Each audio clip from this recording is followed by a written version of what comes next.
Are you frustrated with your Android phone choosing the wrong SIM for text messages? It's a common dual SIM headache.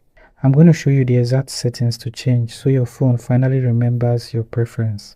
Now on your Android phone, you want to open settings, and under settings you want to look for network and internet.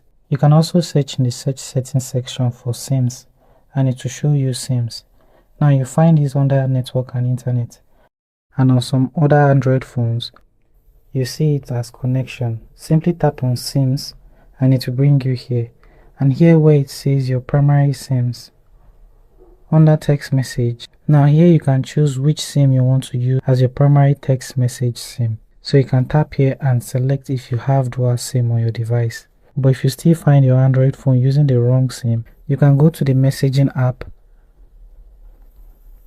and then once opened you want to go to the conversation. Simply open the conversation and then long press on the SIM.